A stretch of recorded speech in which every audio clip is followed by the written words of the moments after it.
Welcome to 2A Cops, Cops Supporting Gun Rights. My name is Keith. In this episode, we're going to talk about what I, as a 30-year retired cop and a 20-year SWAT guy, what I carry when I'm on the road in case I run across civil disobedience, there's a massive problem going on somewhere, the weapons that I carry, the less lethal options that I carry, the equipment that I carry, and all that. If you like hearing this kind of content, hit that subscribe button, man. You got to hit that subscribe button so you get all of our updates. We got a lot of followers all of a sudden, and I love it. So come on board, hit that like button, follow, leave a comment because the algorithm loves it. And most importantly, we're actually making money on our YouTube channel now. And we just made a fat donation to a cop that's dying from cancer, and we use it from all of the money that we get from YouTube. We go ahead and just take a portion of that and send it to somebody that needs it. Hitting that like button, subscribe button, and leaving that comment helps us and helps those people in need. All right, let's get into it. Now we're going to start with deadly force because that's the cool stuff, and people tend to drop off at the end of a video. And so I'm going to go to the cool stuff first, and I'm going to talk about what I do. All right, so first off, I am not going to go on the attack. I mean, certainly I'm going to defend myself, but at no point am I going to go on the offense unless it's like an active shooter or something like that. I do want to have a rifle. Okay, so what I choose for my rifle is something that's very convenient for me. So I pick a Daniel Defense PDW in 300 blackout. Why did I pick this? Well, I picked it because I can shoot it within my vehicle. I drive a big truck, okay, a big diesel truck. This is easy to fight in and out of the vehicle and around. All of my engagements, I anticipate, are going to be easily within 100 yards, and this fits the bill perfectly. Now, I also take a can with me. You do want to stay legal, so this is a SBR, and if you are going to take something like this across state lines, then you're going to have to get permission from the Crown to take it through there. There's a ATF form that you fill out every year. I think it's June to June.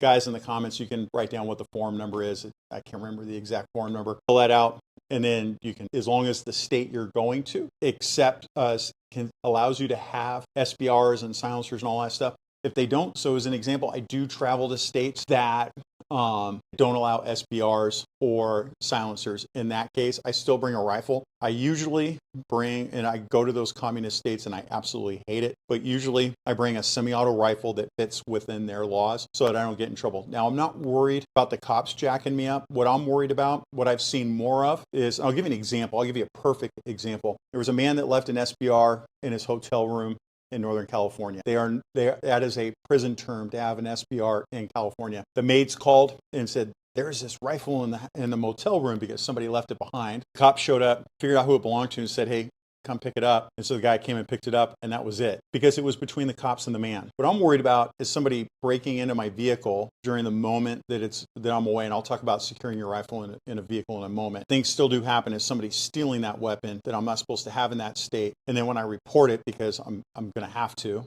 because I want to get it back, I'm worried that when they go prosecute the guy they find it with, that the district attorney is going to charge, because there are a lot of communist DAs in California, Washington, and Oregon that will come after. I do try to stay within those laws within them. So where I'm traveling right now, this is lawful for where I'm at, and I'm good to go. What do I have on it? Well, I like the compactness of it. The Holosun, I'm an EOTech guy. I saw good things being written about the Holosun, and I wanted to try it out. So I threw it on this rifle. So far, I like it. It is not a closed emitter. Guys, I got to tell you, I am well north of 50, and I cannot, because of all the stuff I've done in the past, I can't run and fight like I used to. I'm not going to be crawling in the dirt. I can't let it come to that, because I won't be able to get back up. All right. So I'm not as worried about dirt and stuff getting in there, because I'm not like that anymore. For my secondary aiming device, I've got a purse that I keep on there, and that's what works for me really well. Next up, you're going to want to have some kind of a secondary weapon, your pistol, right, that you can take with you everywhere. I carry a SIG 320. A lot of controversy around the SIG 320. It's got the Shakeawake trigger. It does make me a little nervous. I've been a Glock guy forever, but man, I like the SIG 320. I'm not going to lie. It's been pretty nice. My partner, Matt, he will never, ever, ever, ever, ever, ever carry a SIG 320. Some of the other things I carry. Oh, let me back up just for a minute. Let's talk about rifle storage real quick. So I do have my rifle stored in my truck when I'm up in my hotel room. I bring it up with me.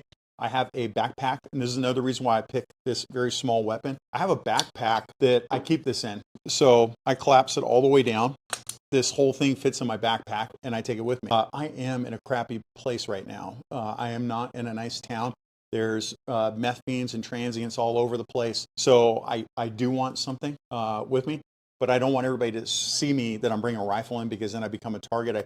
I subscribe to the Greyman theory. I just want to be a hidden guy that walks through, and just some dude wearing his Alaska Brewing shirt that's coming in to go sleep for the night, and little do they know I'm armed to the teeth. So in my truck, though, I do have a vault.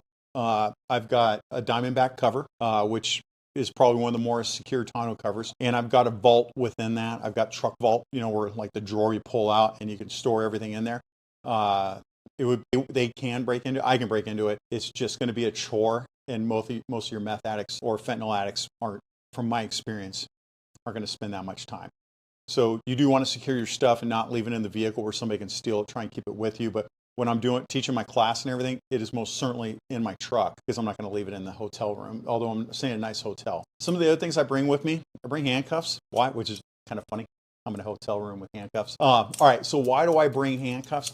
Because it's more than just, I don't anticipate arresting anybody. I'm not going to arrest anybody. I don't give a shit. Do whatever you're going to do. I carry handcuffs because they're good for locking things. Like I'll give you an example. When I was a motor cop, when you see the helmet, the motor helmet on the cop's motorcycle, it's handcuffed to his handlebar. There's a little D-ring in there. They handcuff that to the handlebar. And it's funny to watch people think, I'm going to steal the motor cop's helmet, and they don't go very far. It's good for securing stuff. You can secure a lot of stuff with just a pair of handcuffs, and it works out really good. Another thing I carry with me is bear spray, right? There are bears in the state I'm in.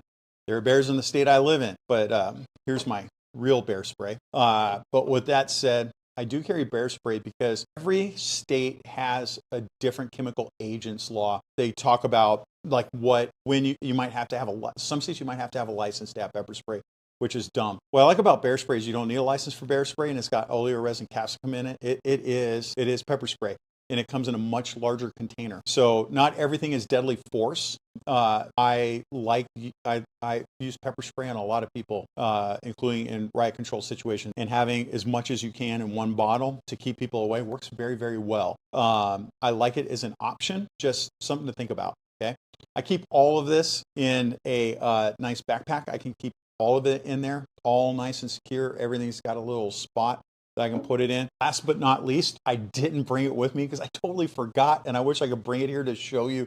I have a ham radio. Why do I have a ham radio? It's not for talking to it is kind of for talking to other ham guys to be like, hey, where is the nearest problem? Can I get support? I'm stuck here. How do I get out of here? What I like it for is you can program local law enforcement in there. Not all.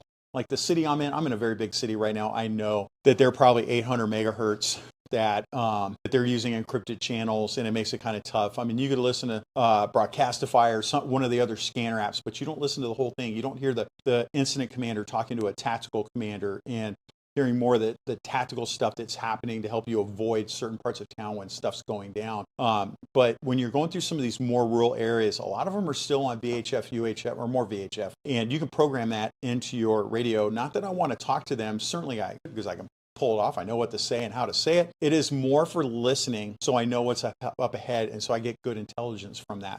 Now, look, I have been in a position where I'm driving down the freeway and everybody has stopped the freeway, and now they're advancing down my way. This is why I have this. That's why I have this. That's why I have this, because you never know what's going to happen. We're all so worried about an EMP, a massive hack that shuts down power, which you should be concerned about. Don't get me wrong. But the biggest problem with 2024 coming up, there's going to be a lot more civil disobedience, not from us. It's going to be from, well, you know who, right? The people who are getting mad about Jason Aldean's truthful song. They're the ones that are worried about it, and you need to protect yourself. So that's what I carry beyond, like, I have an MRE, I have, all that kind of stuff. But I don't dress in tactical clothing. I don't wear cop stuff. I try to blend in, and I want people to just ignore me so I can move on, right? So that's all I got for now. In the comments, be careful about what you say that you carry and not carry, because remember, it's public. But if you feel like sharing, your wisdom, let's hear what you have to say, man. I love the comments. Don't forget to hit subscribe. and send us a little bit of your love. I love seeing what you guys have to say. You guys take care. Remember your ABCs. Always be